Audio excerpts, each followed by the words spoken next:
자, 103페이지에 보면 부동산 거래 정보망 부분이 있어요. 자, 이제 이 안에 있는 내용들 개괄적으로 한 번씩 용어 같은 거를 본다. 이번 달에는 그렇게 생각하시면 돼요. 이게 뭐냐? 라는 거 있죠? 이게 뭐냐? 아까 중개계약이 뭐냐? 뭐 이런 거. 그래서 이번 달에는 그거를 갖다가 11월 달, 12월 달은 이제 보는 게 주목적이다라고 보는데, 그럼 부동산 거래 정보망이 뭐냐? 뭐 이런 거예요. 부동산 거래 정보망 하니까 뭔가가 연상되는 거 있죠? 뭐가 연상돼요? 예, 인터넷 뭐 이런 거 있고요. 자, 하나의 컴퓨터가 떠오르죠. 그래서 이 부동산 거래 정보망은 일단 누구만 가입할 수 있냐면 개업 공인중개사만이 가입할 수 있어요. 개업 공인중개사가 가입해서 정보를 서로 어떻게 돼요? 교환하는 시스템이에요. 자, 이 정보를 누구는 볼 수 없다. 일반인들은 절대로 볼 수 없는 거죠. 자, 그러면 이런 부동산 거래 정보망은 자, 어떻게 운영되느냐. 이제 운영 시스템에 대해서 간단하게만 보고 넘어갑니다. 지금은 현재는요, 인터넷망으로 일단 이용하고 있어요. 인터넷망으로 이용하는데, 처음에 부동산 거래 정보망이 처음 들어왔을 때는 인터넷 시스템, 이 망과 좀 틀린 망이 있었어요. 뭐냐면 바로 이제 PC통신이라는 거 있었죠. 혹시 PC통신 해보셨어요? 네, 천리안, 네, 하이텔 이런 거 있었죠? 네. 저번 주 금요일 날 알쓸신잡인가? 봐요? 그거? 유시민하고 쭉 나오는 거? 거기에 보니까 제주도에 컴퓨터 박물관이 있더라고요. 컴퓨터 박물관이 있는데 거기에서 PC통신 접속하는 게 이렇게 보여지더라고요. 참 오랜만에 봤는데, 저는 옛날에 PC통신을 4개를 했었어요. 천리안, 하이텔, 나우늘이라는 게 있었거든요. 그 다음에 삼성에서 하는 유니텔이라는 게 있었어요. 4개를 했었어요. 뭐 이렇게 많이 했냐? 사실 제가 그거하고 사업을 좀 했었거든요. 그 안에 정보 제공 사업이 있는데, 그거를 좀 해가지고 제가 4개를 가입해가지고 했었는데, 어쨌든, 그거는 이제 시험 문제 안 나오는 거고, 그 PC통신망과 같은 시스템이었어요. 그러니까 이 부동산 거래 정보망이, 그래서 여러분들 PC통신 하면 일단 뭐 가지고 접속했죠? 옛날 한번 생각해보세요. 뭐 가지고 접속했어요? 전화선 있죠? 전화선 모뎀 꼽아가지고 접속했죠? 자, 옛날 생각이 아마 날 겁니다, 아마. 삐 소리 나가지고 하는 거. 나중에 잘못하면 전화세 엄청나게 많이 나오죠, 왜? 이게 통합 접속망으로다가도 하지만 개인 접속망으로다 들어가면 전화세만 엄청 나와요, 이거. 그래서, 전화세가 몇만 꽤 나오기도 했었는데, 어쨌든 전화선 갖고 하는 시스템이 이 시스템이었어요. 그러다가 이제 근래 몇 년 전에 이제 망을 틀려요. 이런 전화망과 인터넷망이 틀린데 그 인터넷망으로 바꿔가지고 지금 하고 있습니다. 자, 어쨌든 자, 여기서는 누구만 가입할 수 있는 거다.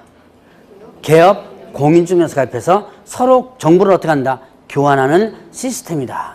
라는 것만 일단 기억하고, 그러면 이 정보망을 어떻게 이용하느냐. 자, 이 이용 절차를 정확하게 이해하고 있어야지만 나중에, 오늘은 안 하겠지만 나중에 개업공개사의 의무와 거래정보사업자 의무를 볼 거거든요. 그 의무를 이해할 수 있어요. 이 의무가 왜 나왔는지를 이해할 수가 있습니다. 자, 보죠. 지금 현재 여기가 부동산 거래 정보망입니다. 이 정보망을 운영하는 사람을 뭐라고 표현하냐면 거래 정보 사업자를 해요. 그래서 거래 정보 사업자. 이 거래 정보 사업자는 어떤 사람이라고 그랬어요? 이 정보망을 뭐 하는 사람? 운영하는 사람이라고 그랬죠? 자, 그러면 이때 개업공개사 갑이 일단 갑이 어떻게 한다? 이 정보망에 가입을 합니다. 정보망 지금 협회에서 지금 운영하고 있는데 한방인가 그럴 거야 아마. 가끔 광고도 나오더라고요 보니까. 자, 그래서 일단 가입해요. 근데 가입하면 공짜냐? 공짜 아닙니다. 이용료 다 줘요. 가입비하고 월 이용료 얼마 줘요. 주면서 가입을 합니다. 자, 그러면 이제 을이라는 개업공개사도 이 정보망에 가입을 하는 거예요. 그러면 자, 갑이 A의 물건을 의뢰받습니다. 팔아줘. 이제 아까 의뢰받아가지고 얘가 접수합니다. 무슨 계약? 아까 배운 거 복습이에요. 중개계약이죠. A와 누구 사이에서? 갑 사이에서 중개계약이 성립되죠. 근데 팔아주세요 그랬습니다. 근데 빨리 팔아줘야 돼요. 그래서 제가 아까 뭐라 그랬어요? 혼자 서랍 속에 처박아 두지 말고 좀 오픈시키라 그랬죠. 그러니까 정보망이 어떻게 한다? 올리는 거예요. 그런데 여기서 이제 조심. 여기에서 어떻게 하냐? 갑이 정보망에 물건을 직접 올리는 시스템이 아니에요. 여러분들 인터넷을 이용하다 보면 내 물건을 어떻게 돼요? 정보에 직접 올렸다가 나중에 거래되면 내가 직접 가가지고 삭제시켜서 내리죠. 그 시스템이 아니고, 자, 이 갑은 정보공개의 의뢰서라는 것을 갑은 정보의뢰서를 거래정보사업자에게 제출합니다. 물건을 공개해달라고 의뢰 부탁하는 거죠. 한 장짜리 서면이 있습니다. 옛날에는 팩스나 이런 것으로서 받았고요. 그 다음에 직접 우편으로 오기도 했었어요. 옛날에는 팩스가 없는 데는 우편으로도 등교표로 막 오고 그랬었어요. 근데 지금은 팩스보다는 팩스도 있지만 주로 뭘 많이 메일로다가 많이 와요. 메일이 파일 같은 건 깨끗하죠. 메일로다 많이 오는데 그래가지고 정보 공개 의뢰서라는 한 장짜리 종이떼기가 있습니다. 그거를 누구한테 보내주면? 거래정보 사업자가 보내주면 거래정보 사업자가 그 정보 공개 의뢰서를 보고 어떻게 한다? 예, 정보를 공개하는 거예요. 정보 공개하는 작업을 누가 하는 거예요, 그러면? 공개 작업을 누가 하는 거다? 거래정보 사업자가 하는 거죠. 자, 그래서 이거를 이제 문물 정보로 올리는 거죠. 자, 여기서 이제 여러분들이 이용 절차에서 가장 중요한 이용 절차. 내가 물건 정보를 직접 올린다, 못 올린다? 예, 못 올린다. 내가 직접 물건 정보를 못 올리고, 결국은 이렇게 올려달라고 어떻게 돼요? 이거를 보내주는 거예요. 그러면 그걸 근거로 해서 정보 공개 의뢰서를 근거로 해가지고 누가 작업해서 올려요? 거래정보 사업자가 작업해서 올리는 거예요. 자, 이렇게 해서 이제 물건 정보가 여기 올라갔습니다. 그러면 을이 B로부터 어떻게 한다? B로부터 의뢰를 받습니다. 어떤 의뢰 받아요? 예, 사달라. 매수 중개를 받는 거죠. 자, 그러면 을이 사달라 그러고 얘는 접수받았습니다. 뭐예요? 그렇죠. 중개계약이죠. 자, 그러면 중개계약처럼. 근데 내가 가지고 물건이 없거든요. 대장에 원하는 물건이 있다면 이거 어떻습니까? 바로 내주면 되는데 내가 매물 대장에 보니까 원하는 물건이 없으니까 자, 기왕 돈 내고 가입했죠? 여기로 접속해서 들어가는 거예요. 자, 이제 접속을 딱 합니다. 접속을 해서 들어가면 자, 여기에 갑이 올려놓은 물건이 이렇게 보이는 거예요. 그러니까 이제 여기 아파트 단지인데 여러분들 이제 여기 보면 무슨 아파트예요? 삼익? 무슨 아파트? 하늘채? 그럼 광명시 무슨 동 하늘채 이렇게 딱 검색을 하면요. 이 아파트 매물 내역이 쫙 나와요. 그런 식으로 이제 검색이 쭉 됩니다. 그러면 이제 그 중에, 이렇게 이제 그 중에서 너 어떤 게 원하느냐? 이런 식으로 이제 쭉 보죠. 보다 보면, 요거 면적도 괜찮고 가격도 괜찮네요. 그럼 이거를 이제 얘가 어떻게 돼요? 이 정보를 통해서 소개시켜줬죠? 오케이를 하면, 자, 이때 을은 누구한테 연락할까요? A한테 연락할까요? 갑한테 연락할까요? 그렇죠. A한테 연락하면 큰일 나죠. 난 그래도 인심 써가지고 물건을 공개했는데, 근데 어떻게 돼요? 근데 나중에 A한테 직접 가가지고 하면 나 졸지에 물건 어떻게 돼요? 뺏기는 거죠. 그러니까 이때 A의 정보는 없습니다. A의 매물 정보만 있지 A의 신상 정보는 없어요. 그럼 누구의 정보만 있는 거예요? 개업공개사 갑에 대한 전화번호라든가 주소라든가 이것만 뜹니다. 그러면 이제 을이 누구한테 연락해가지고 갑한테 연락해가지고 A와 B가 서로 만나서 계약을 체결하게 되는 거예요. 이거를 무슨 계약이라고 그랬죠? 거래 계약인데, 자, 이렇게 해서 하는 계약을 중개 계약 중에서 여러 개업공개사가 같이 중개해 준 것을, 그렇죠, 공동중개 계약이죠. 그래서 이제 공동중개 계약을 나중에 보면 주로 정보망을 통해서 이루어진다 이렇게 표현합니다. 이론상으로는. 자, 바로 이거예요. 이게 정보망 이용되는 절차입니다. 기본적으로. 자, 이거는 여러분들이 나머지는 뭐 제가 대충 설명해도 알아요. 근데 여기서 여러분들이 알아야 될 것은 내가 정보를 직접 정보망에 올리는 시스템이 아니라는 것만 기억하면 돼요. 뭡니까? 정보공개 의뢰서를 줘가지고 이걸 가지고 거래정보 사업자가 올리는 거다. 그래, 이걸 이해해야지만, 오늘은 얘기 안 하겠지만 거래정보 사업자 의무와 개업공개 의무가 있거든요. 그거를 이해할 수가 있는 거예요. 자, 이용 시스템만 일단 여러분들이 기억하고요. 저 이용 시스템, 이용 절차 시험 문제 2번 나왔어요. 그림으로 그려가지고 여러분들이 교재 한번 보세요. 여기에 106페이지에 보니까 이런 뭐 그림 있죠? 왜?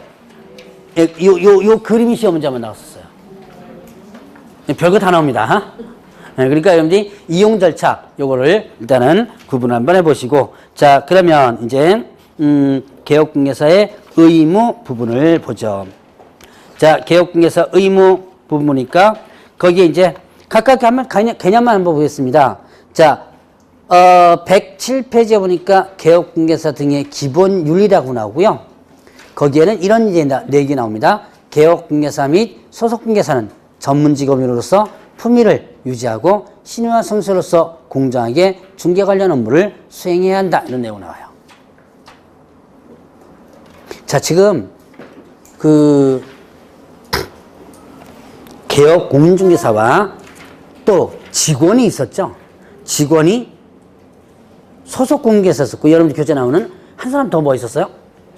예, 중개 보존이 있었죠. 근데 여기에는 중개 보존 들어가요, 안 들어가요? 안 들어가죠? 뭐만 나왔어요? 예, 개업 공개사하고 소속 공개사 남았죠. 요 두 가지만 나왔습니다. 이 둘을 뭐라 그러냐? 옆에 뭐라 그랬어요? 예, 전문직업입니다. 여러분들은 뭐가 되기 위해서 지금 공부하고 있는 중? 예, 전문 직업인이 되기 위해서 공부하고 있는 중입니다. 그래서 자부심을 갖고 공부하셔도 돼요. 옛날에는 전문 직업인이 인정도 안 해줬습니다. 그게 불과 한 20년 전. 근데 지금은 많이 전문 직업으로서 인정을. 제가 한번 첫 번째 주에 잠깐 얘기했었죠? 대출 얘기도 잠깐 했었고요. 그래서 상당히 많이 이제는 올라왔어요. 그래서 여러분들은 이제 전문 직업 군의 하나에 들어가요. 한때는 향후 50년간 유망 직종 중에 부동산 중개업이 10위 안에 5위인가 6위인가에 들어가 있었어요. 2000년도 초반인가 중반인가 뭐 그런 게 있었습니다. 또 언젠가는 또 앞으로 향후 50년 안에 없어질 직업 해가지고 또 뭐 나오는 게 이거더라고 보니까. 근데 저는 그 기사 나오고 나서 저한테 되게 많이 물어봐요. 이거 없어진다는데 어떻게 해요? 걱정 마세요. 당신 죽을 때까지 안 없어질 테니까. 제가 100년은 모르겠습니다. 50년 안에는 안 없어져요. 자, 이제 점점점 없어지는 게 많아요. 여러분들이 등기 누가 하죠? 대신해서 돈 받고 해주는 사람이? 네, 법무사가 해주죠. 이걸 요즘 변호사도 한대요. 이게 집 밖으로라고 이제 변호사도 할 수 있는 거거든요. 근데 그거를 이제는 법무사도 점점점 없어집니다. 이 업무가 없어지기 시작해요. 왜요? 요즘은 셀프 등기라고 있죠. 요즘은 인터넷으로다가, 자, 이제 나중에 좀 얘기했지만 부동산 거래 계약도 인터넷으로 체결해요. 둘이 앉아서 뭡니까? 계약서 쓰는 게 아니라 인터넷 탁 펴놓고 그 자판만 두들기면 계약서가 인터넷 안에서 써져요. 그게 뭐냐면 부동산 거래 계약 시스템이라고 합니다. 이게 이제 조금 있으면 이제 이런 잠깐 나올 거야 아마. 이렇게 하니까 등기도 어떻게 한다? 거기서 서류만 이렇게 해가지고 그대로 그냥 할 수 있어요. 자, 그러니까 이제 셀프 등기가 있으니까 어떻게 돼요? 법무사 일도 점점점 없어집니다. 그러면 금방 얘기했듯이 자 이제 그걸 걱정하는 거예요. 부동산 거래 계약도 뭘로 할 수 있다? 인터넷으로 할 수 있는 거예요.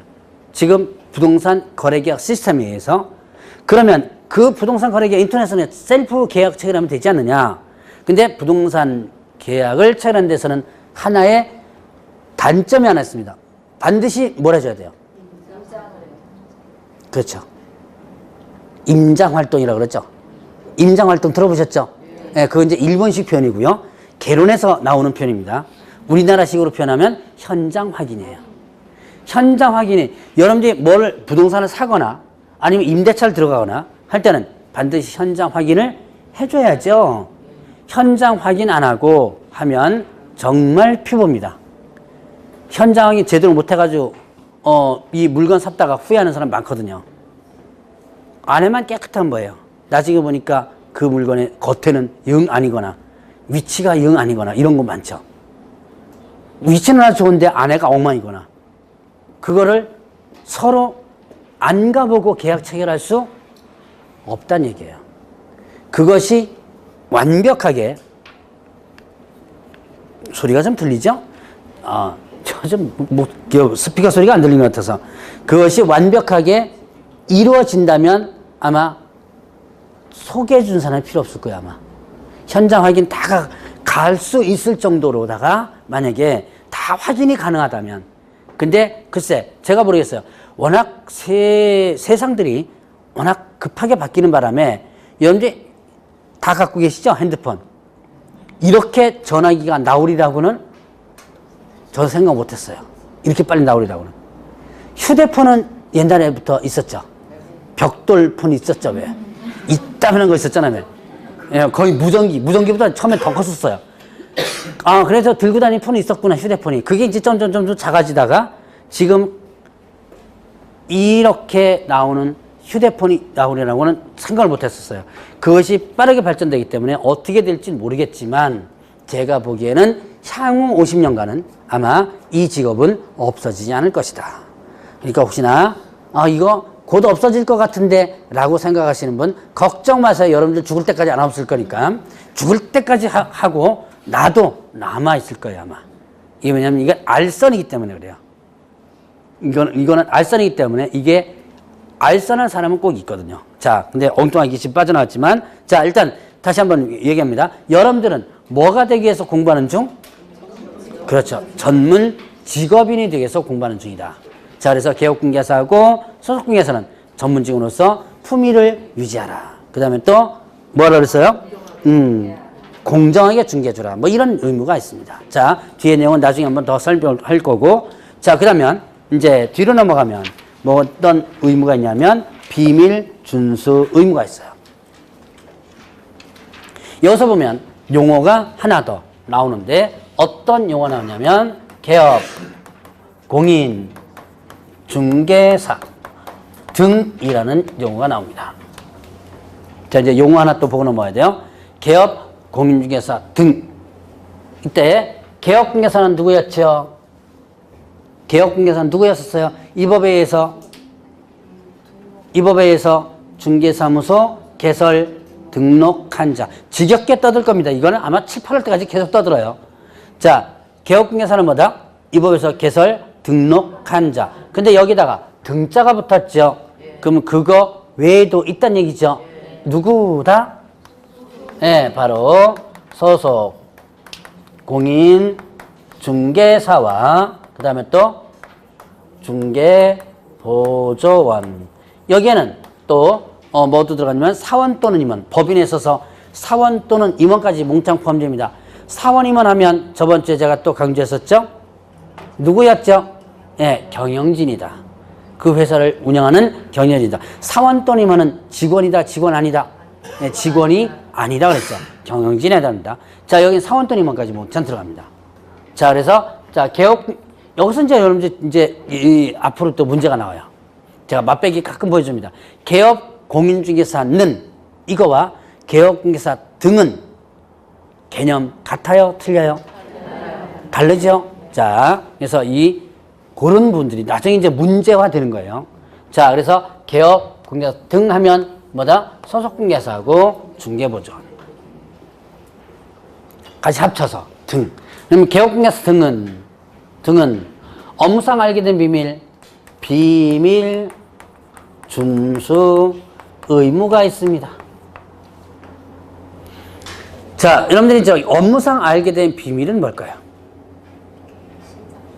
신상명세에 대표적으로 주소, 전화번호, 주민등록번호, 계약서 주민등록번호 쓰죠? 이런 거 누설하면 안 됩니다. 뭐 그 외에도 뭐 여러 가지가 있죠. 그 사람의 재산 내역 이런 거. 자, 누설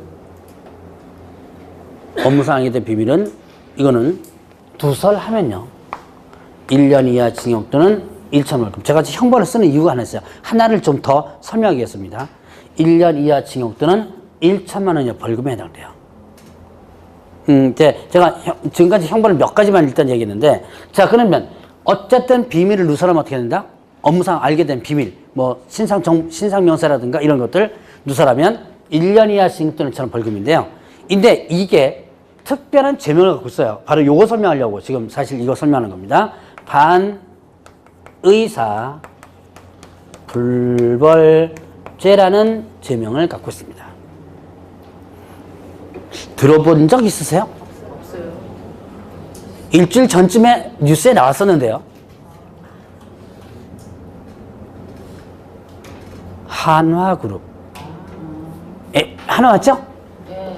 김동선. 예. 아, 맞죠? 하나그룹. 막내 아들. 뉴스 크게 나왔었죠? 변호사. 그것도 그 우리나라의 최탑 변호사들만, 변호사 회사들만요. 김현장. 거기에 변호사들 해가지고 저 패고 머리채 끄적끄적이고 뭐 했던 모양 같아요. 자, 그게 무슨 죄죠? 아, 고고천에 뺨 때리고 머리채 휘두르고 폭행죄죠. 바로 폭행죄도 똑같이 요겁니다. 반의사 불벌죄. 자, 해석은 글자 그대로 해석하면 풀이가 된다 그랬죠? 의사에 반하여, 의사에 반하여 벌하지 않는 죄. 해석 좀 됩니까? 의사에 반하여 벌하지 않는 죄. 의사가 누구 의사예요? 피해자. 그러면 이게 무슨 뜻? 피해자가 벌하지 말라고 요구하면 벌하지 않는 죄예요. 벌하지 말라고 요구하면 벌하지 않는 죄. 자, 요게 반의사 불벌죄입니다. 그래서 비밀준수 의무를 위반했을 때 피해자, 비밀 누설 당한 피해자가 이거 그냥 누설하지 말고 가세요라고 한다면 여기에 해당돼가지고 처벌하지 않습니다.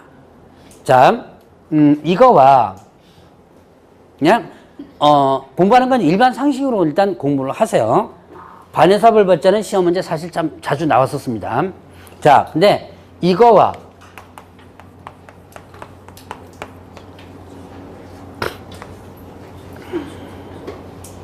친고죄라는 거 들어보셨어요?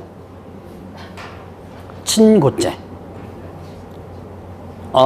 요즘은 많이 이제 적용되는 케이스가 없어졌어요. 친고죄의 가장 대표적인 게 뭐냐면 간통죄였었어요. 간통죄 여러분들 아시죠? 예. 옥소리 때문에 많이 유명해져가지고 몇 년 전에 이것도 이제 몇 년 됐네요 보니까 몇 년 전에 간통죄가 헌법 불합치 판정 받아가지고 없어졌죠. 자, 대표적으로 친고죄. 자, 이건 그대로 해석하면 친이 고소를 해야지만 죄가 되는 죄예요. 그냥 그대로 해석하세요. 친고죄란 친이 뭐다? 고소를 해야지만 죄가 되는 거. 자, 여러분들이 지금은 없어진 죄지만 간통죄 같은 경우는 배우자가 간통 사실에 대해서 고소를 해야지만 죄가 되죠. 배우자가 만약에 고소를 안 하고 그대로 놔두면 형법상으로 죄가 안 되는 거예요. 자, 이거와 이게 약간의 차이점이 있습니다. 자, 반의사 불벌죄는 의사에 반하여 벌하지 않는다. 얘 처벌을 원하지 않으면 처벌 안 하는 거예요. 요거와 요거의 차이점. 비슷한 것 같은데 엄청난 차이점이 있죠. 자, 반의사 불벌죄는 처벌 의사가 처벌하달라, 말아달라, 이건 표현이 없습니다. 아무런 없을 때는 처벌이 가능해요. 이게 폭행죄 같은 거 있죠? 폭행죄도, 자, 이거는 뭐 어떻게 한다? 서로 합의하면, 여러분들 이제, 폭행죄, 폭행 한번 해가지고 파출소 끌려가신 분, 있으신가요? 가면 뭐라 그러냐면, 합의하세요라고 그래요. 왜 여기서 싸웁니까? 합의하세요 그래요. 가능하면 합의하는 게 상책입니다. 합의를 안 하면 머리끄댕이 한번 잡았습니다. 이것도 폭행이에요. 합의 안 하면 어떻게 된다? 쌍방 처벌됩니다. 뭘로다가? 폭행죄로. 그러면 벌금 보통 얼마 나오냐? 뭐 단순 폭행이고 지인들과 관련된 단순 폭행이면 싸요. 한 50만 원 나와요. 폭행죄. 뭐 요즘 좀 올랐으면 한 100만 원 나옵니다. 뭐 내지 뭐 끝까지 한번 해보자. 근데 문제는 50만 원 내는 순간에 여러분들은 예, 폭력 전과 1범입니다. 별거 아니에요. 그러니까 폭력 전과 1범. 뭐 별거 아니죠? 별거 아니에요. 50만 원 냈잖아요. 그래. 그럼 폭력 별거 아닌데 밖에서 볼 때는 어떻게 돼요? 여러분들은 사실 별거 아니에요. 근데 밖에서 볼 때는 벌써 폭력전과 1범. 그러면 엄청나게 커 보이죠. 바로 그래서 합의하는 게 상책이라는 얘기예요. 이게 이런 경우는 합의하고 진술 쓰고 하다 보면 이제 이게 검찰까지 넘어가서 검찰에서는 소위 말하는 이제 혐의 없음으로다가 해서 넘어갑니다. 합의가 됐으니까. 자, 그런데 자, 요거는 일단은 처벌과 관련해서 합의가 안 되면 처벌하고요. 그 다음에 또 하나는 자, 피해자가 처벌해달라 말아달라 표현을 안 했죠. 그래도 처벌이 가능해요. 즉 뭐다? 피해자가 뭘 안 했어도 고소를 안 한 상태도. 여러분들이 저기 길거리 가다가 왜 뭐라 그러지? 무차별로 폭행하는 걸 뭐라 그래요? 저기 묻지마 폭행. 갑자기 그게 생각이 안 나요. 그렇게 당해놓고 나서 나중에 이 사람은 그냥 한 대 폭 맞았으니까 여자 오늘 되게 재수없는데 그런 거 갔어요. 근데 그거를 가지고 경찰에서는 잡아가지고 이 사람에게 굳이 물어보지 않고 뭐 한다? 처벌할 수 있는 거예요. 요 반의사불벌죄가 차이점이 뭐냐면 피해자가 아무 소리 안 하면 처벌할 수 있는 거. 가장 또 대표적인 반의사불벌죄가 폭행죄 말고 뭐가 있냐면 명예훼손죄라는 거. 들어봤어요? 네. 명예훼손죄. 그래서 나중에 대통령 욕하는 댓글 답니다. 무슨 새끼 하면 댓글 쫙 달죠? 그러면 그 댓글을 가지고 경찰이 잡아요. 그래가지고 뭘로 하냐면 명예훼손죄로 잡아놓습니다. 옛날에 MB 시절에 많이 있었던 내용입니다. 지금은 아마 없을 거야, 아마. 그러니까, 자, 대통령이 처벌하지 말라라는 요구가, 뭐 해달라, 말라는 요구가 없었죠. 없었는데도 불구하고, 어떻게 한다? 처벌을 하는 거예요. 아무 소리 안 했는데도. 그것이 이제 반의사불벌죄. 그래서 이거는 그냥 만약에 잡혀갔는데 쫓아가가지고, 아, 이 사람 처벌하지 마세요. 그러면 어떻게 한다? 처벌을 안 하는 거. 이거는 그러니까 간단하게 얘기하면, 합의하면 뭐 한다? 풀어주는 거. 자, 근데 친고죄는 요거와 잠깐 틀리다 그랬죠? 고소를 직접 해야지만 죄가 되는 거. 요즘은 아마 많이 돼 있는 게 모욕죄라는 게 있을 거예요, 아마. 모욕죄가 아마 친고죄인 걸로 제가 알고 있어요. 뭡니까? 강머시기 변호사가 해가지고 좀 하는 경우 있었던 걸로 기억하는데, 그게 아마 친고죄로 제가 알고 있거든요. 어쨌든, 자, 요거와 요게 약간의 차이점이 있다. 자, 이제 반의사불벌죄 개념 알아두셨으면, 자, 비밀준수 의무는 특별한 제명이 있다. 무슨 죄? 반의사불벌죄. 시험 문제 가끔씩 튀어나오는 부분이에요. 개념 알아두시고 넘어가시라고 한번 짚고 넘어갑니다. 자, 그러면 이제 뒤로 넘어가면 확인 설명과 그 다음에 거래계약서 작성 간단하게 보죠. 자,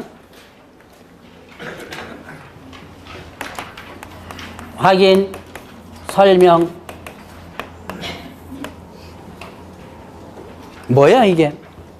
확인해서 설명해 주는 거죠? 간단해요. 확인해 가지고 뭐 하는 거? 설명해 주는 거다. 왜 그래요? 확인해서 설명해 주는 거죠? 왜 설명해 줘요? 이거는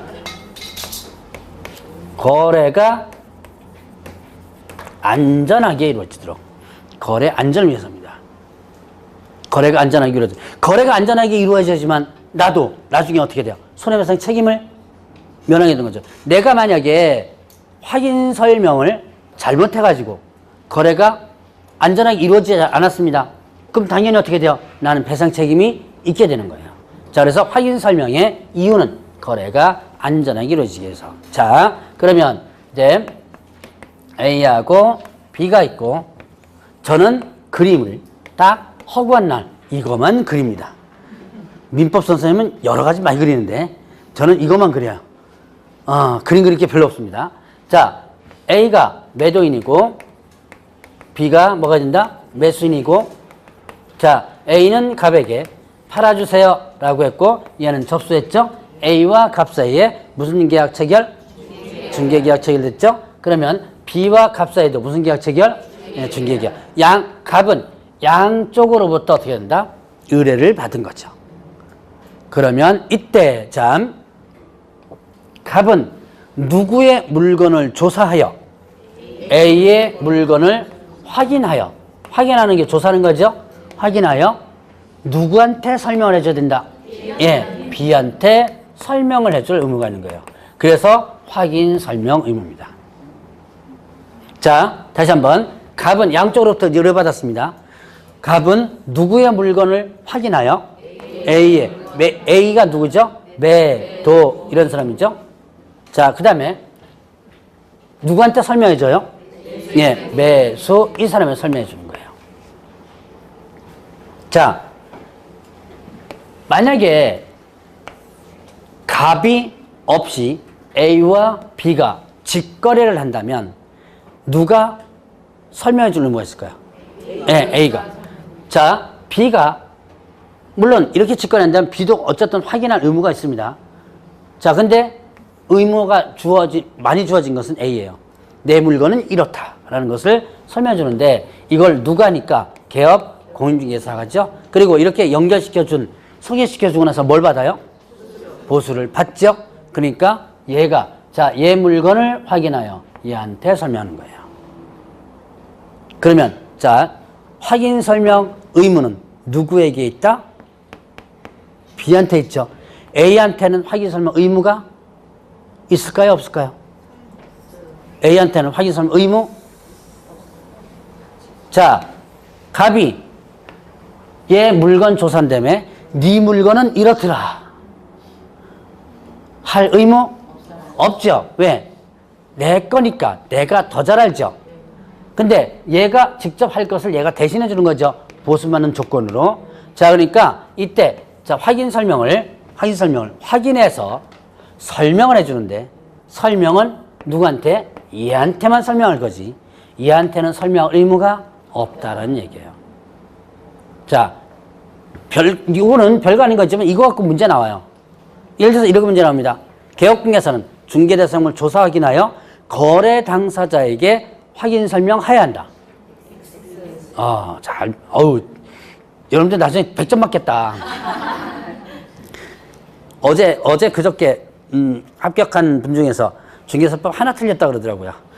하나 틀렸다고 해서 전화 왔었는데 뭐 때문에 그렇게 많이 맞으세요? 내가 뭐라 그랬어요? 한 80점만 맞지.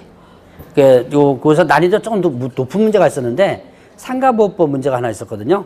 그거 하나 틀렸더라고요. 그거 하나 틀리고 그런데 자, 여러분들도 보니까 근데 나중에 한 90점대 넘게 나올 것 같아요. 자, 그러면 결국은 어떻게 돼요? 여기서는 이거 가지고 이제 문제가 많이 나오는데요. 자, 여기서는 하나를 용어를 또 알아야 됩니다. 자, 중개계약에서 얘기 안 했던 용어를 여기서 잠깐 한번 보죠. 자, 이제 여기에서 A는 매도인이고 갑 입장에서 보면 어떻게 돼요? 갑 입장에서는 매도를 어떻게 여기까지는 했었죠? 매도를 의뢰한 사람. 자, 그러면 여기서 뭐죠? 얘는요. B는 갑 입장에서 보면 매수를 어떻게 한 사람? 예, 의뢰한 사람. 이렇게 되죠. 이거는 갑 입장에서 얘는 매도 의뢰인, 얘는 매수 의뢰인. 자, 그러면 여기에 임대차 쓰면 임대 의뢰인이고 얘는요. 임차 의뢰인이 되죠. 갑 입장에서만 이제 바라보는 거예요. 자, 그러면 얘는 어떻게 돼요? 얘는 매도나 임대는 내가 가지고 있는 것을 상대방에게 넘겨주려고 하는 거죠. 넘겨주는 거를 뭐라 그러죠? 예, 양도라고 하기도 하고 그 다음에 이전, 옮겨가는 거죠. 그래서 뭐라 하냐면 이전이라고 그래요. 그래서 얘는 권리를 넘겨주는 의뢰인이다. 권리를 저쪽으로 넘겨주는 의뢰인이라서 얘를 뭐라 하냐면 권리 이전 의뢰인 이렇게 표현합니다. 이게 중개사법에서는 권리를 이전하고자 하는 의뢰인 이렇게 표현해요. 이걸 줄여가지고 뭐라고 표현한다? 권리 이전 의뢰인. 얘는 내가 가져오는 권리를 뭘 받고 나서? 돈을 받고. 돈 받는 거죠? 돈 받고 상대방에 넘겨주려고 하는 의뢰인이고 얘는요. 돈을 주고 상대방의 권리를 어떻게 한다? 가져오려고 하는 사람이죠?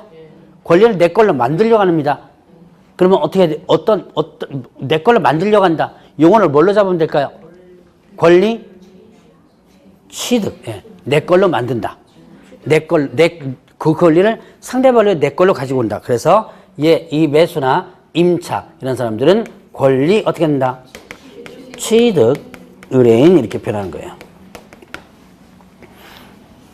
자, 그러니까 권리 이전을 하면 이제 얘는 권리를 취득하고자 하는 의뢰인입니다.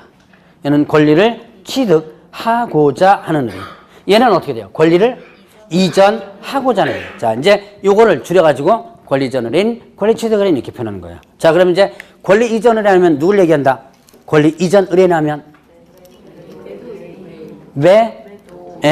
도 뿐만 아니라 임대, 매도, 임대 이런 사람들을 권리 이전 의뢰인이라고 그래요. 앞으로 권리 이전 의뢰인에게 권리 취득 의뢰인에게 이런 식으로 많이 표현될 겁니다. 그러면 이제는 권리 취득 의뢰인은 누구다? 매수, 임차 의뢰인을 얘기하는 거죠. 자, 그러면 이 사람들은 어떻게 되는 거예요? 뭘 의뢰하는 거죠? 이 팔아달라, 사달라 의뢰하는 거죠? 이 둘을 묶어내면 어떤 사람이 될까요? 이 둘을 묶어내면 의뢰인자는 공통이에요. 의뢰인자는 공통입니다. 이 사람들은 뭐 하려고 하는 사람이에요? 소개를 해달라고 하는 사람이죠. 소개해달라고 한다. 그래서 이 둘을 묶어내면 중개 의뢰인. 자, 중개 의뢰나면 양쪽을 한 거죠. 양쪽. 외우려고 그러지 마세요. 이거 외울 것도 아닙니다. 이거. 자, 별거 아니에요. 나만 별거 아닌가? 어려워요? 나는 안 어려운데 여러분들은 어려운 문제다.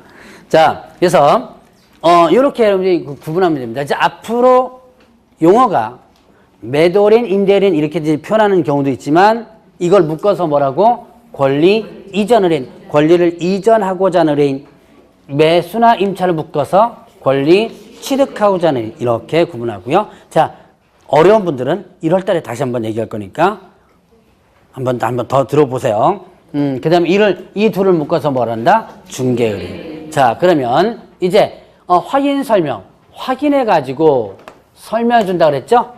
자, 다시 이제 원위치됩니다. 누구의 물건을 권리를 이전하고자 하는 의뢰인의 물건을 확인해서 자, 누구한테 권리를 취득하고자 하는 의뢰인에게 설명하는 거예요. 그래서 개업공개에서는 중개 의뢰 받은 경우 중개 완성 전까지 물건에서 조사 확인해가지고 누구한테 권리 취득 의뢰인에게 확인, 성실 정확하게 설명하고 근거자료 제시한다 그래요. 자, 이것은 이제 두 가지를 볼 텐데요. 자, 일단 보죠. 맨 끝에서 봤던 거. 성실 정확하게 설명하고 근거자료 제시하라 그랬죠? 설명도 하고요. 그 다음에 자료를 제시해줘야 돼요. 혹시 부동산 사무실 가가지고 설명 받으셨어요? 어떻게 받았어요? 설명해주고 등기부 이런 거 보여줬나요? 토지대장 뭐 이런 거 보여줬어요? 예, 이걸 보여줘야 돼요. 이게 뭐냐면 근거자료를 뭐 한다? 제시하는 거예요. 토지대장이 이렇게 돼 있고요. 등기부에는 권리가 이렇게 돼 있고 이런 거예요.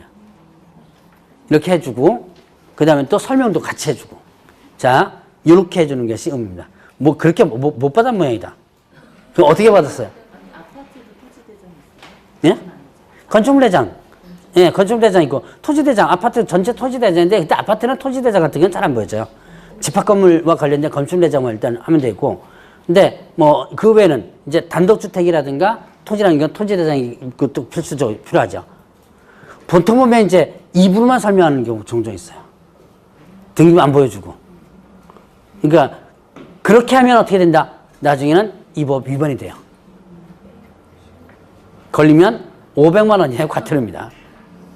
어쨌든 자 이렇게 설명하라는 얘기예요. 자 이렇게 확인 설명을 한다. 자 다시 한번 확인 설명은 누구한테 한다 그랬죠? 네, 매수 임차들. 이 사람들은 누구라 그랬어요? 권리 취득은행이에요. 그럼 확인 설명을 이제 언제까지 하느냐? 의뢰받으면 접수받는 거죠?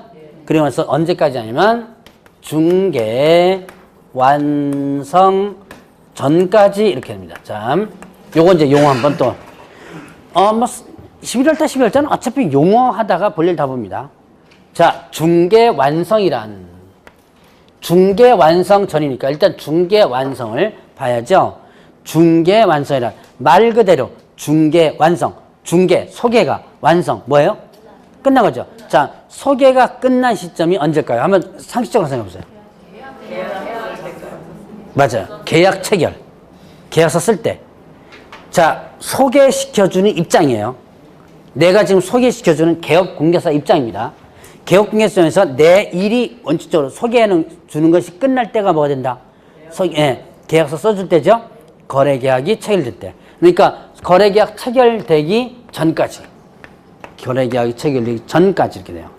자, 그거 그냥 글자 그대로 하면 됩니다. 그러면 이런 게 있어요. 거래 완성. 자, 거래 완성. 이건 언제 시점일까요? 자, 글자 그대로 해석하면 돼요. 거래가 끝나는 시점. 그렇죠. 잔금 지불이죠. 쉽죠? 예. 네. 쉬워요. 뭐, 어려운 거 없습니다. 자, 중개가 끝난 시점. 계약 체결 시점이죠. 거래 완성이란 거래가 끝난 시점. 거래 완성 부분이, 바로 앞에 부동산 거래 정보망 부분에서 좀 나오거든요. 근데 제가 이제 의무 부분에서 건너뛰면서 갔기 때문에 여러분들 그냥 못 집어넣고 넘어갔지만 자 일단 두 가지 한번 개념 구분을 해보시고 자 일단 계약 체결 전 즉 중개안서까지 설명을 하라 그랬습니다.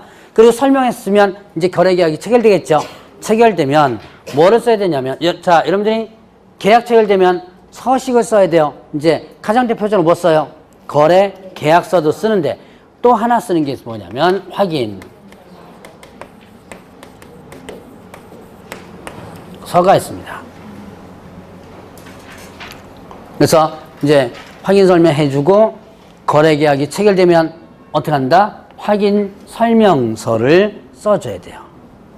거래계약서를 작성할 때. 자, 그럼 확인 설명서가 사실은 확인 설명서가 중개사법에 있는 내용인데 대부분 교재에서 실무 쪽에 나오거든요. 왜냐하면 확인 설명서 쓰려면 실무를 다른 부분을 대충 좀 알아야지만 되는 부분이 있어요. 근데 제가 서식을 한번 구경시켜 드리겠습니다. 여러분들이 아마 아마 봤을 거예요. 아마 확인 설명서 서식이 자 그게 289페이지를 보세요. 289페이지 290페이지로 넘어가면 됩니다. 이제 이 작성법도 연락에 나중에 배울 거예요. 자, 그냥 한번 구경해 보세요. 확인 설명서 1. 그래서 뭐라고 돼 있어요? 주거용 건축물. 290페이지 폈어요? 네. 예, 주거용 건축물.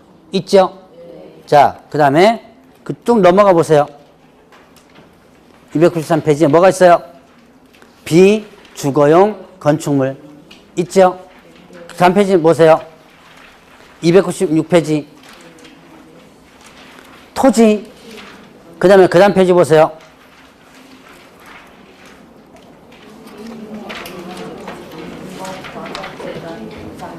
임목, 광업재단, 공장재단 있죠?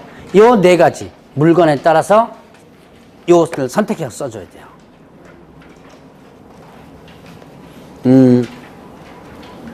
이 서식 작성 문제가 올 28회 전까지는 21회부터 작성 문제가 2문제씩 나왔었어요. 출제 비중이 상당히 높아요. 근데 요번에는 한 문제가 나왔더라고요.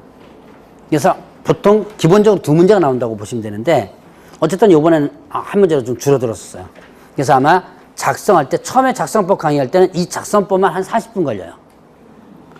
쭉 1부터 시작해서 이 작성 요령들이 있거든요. 그 요령 강의하는데 한 40분 걸립니다. 나중에 줄이면 한 15분 만에 다 줄여서 하지만 자, 그래서 여러분들이 이런 서식이 있다. 구경해 보셨어요, 혹시? 못 해봤어요? 해봤어요? 관심 있으면 봤을 겁니다. 왜? 여러분들 다 받았어요. 안 봐서 그렇지. 거래계약서만 자꾸 볼 거예요, 아마. 그런데 거래계약서 뒷면으로 넘어가면 반드시 있습니다. 이거 안 주면 안 돼요. 반드시 확인설명서 서식이 하나 있을 거예요. 집에 가면 혹시 계약서 쳐내놓은 거 있죠? 거기 한번 뒤져보세요. 보면 나옵니다, 그거. 이 서식 나와요.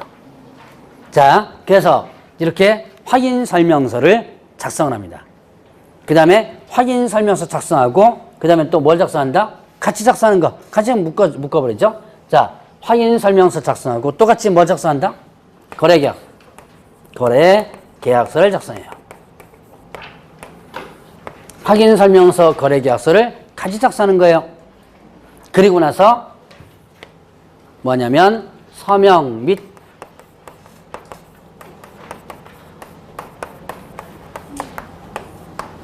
자, 요것도 이제 한번 또 구분해야죠. 제가 지금 거래계약서까지 같이 묶었습니다.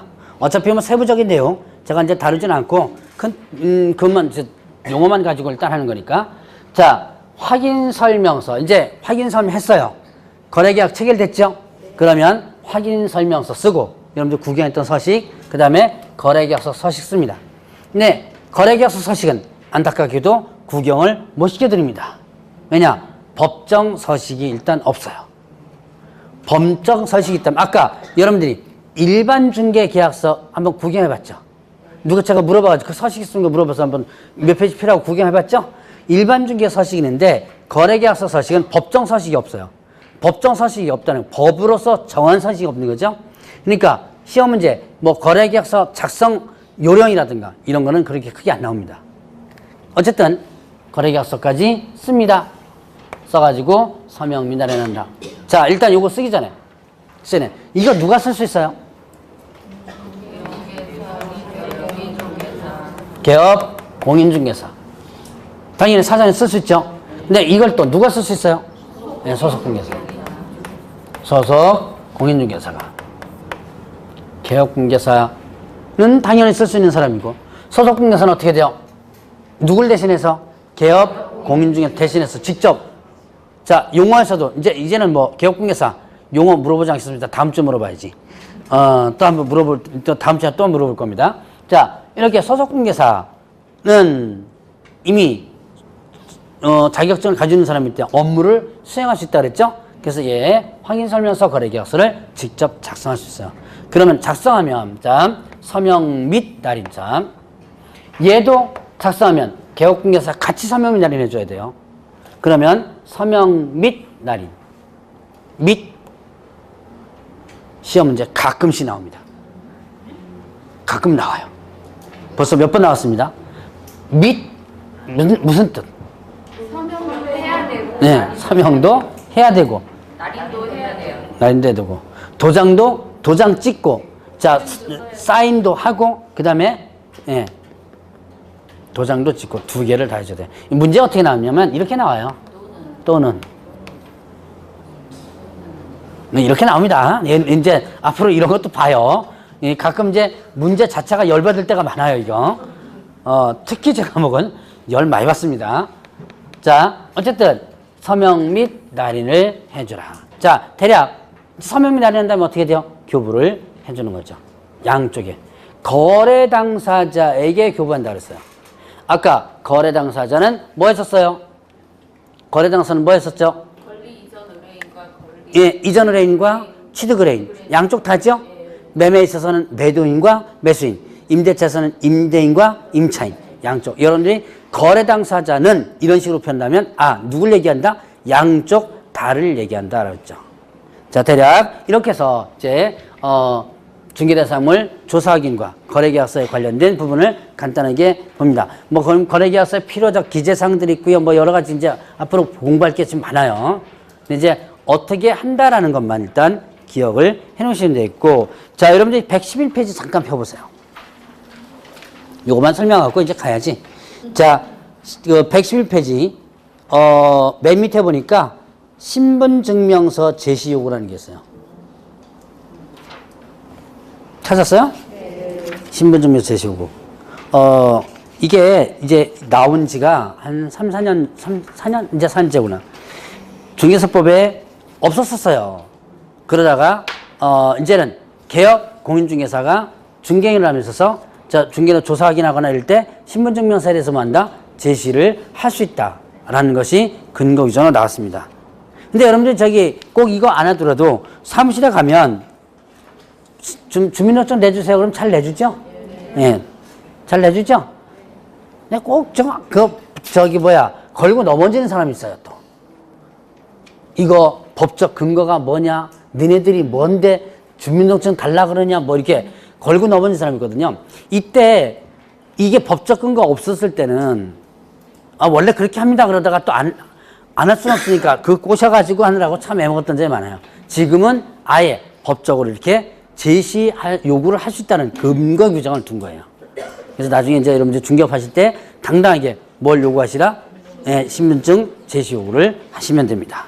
자, 오늘은 그냥 여기까지 하고 가죠. 자, 여러분들 다음 주에는 어디를 할 거냐면 117페이지. 폈습니까? 117페이지. 뭐가 나와요? 제목이? 손해배상 책임과 업무 중 설정 의무 있죠? 이제 손해가 났을 때 손해배상 청구를 어떻게 하느냐, 그 과정, 업무 중 설정이 뭐냐, 이 아마 개념 아마 보고 넘어갈 겁니다. 자, 다음 주에 뵙도록 하겠습니다.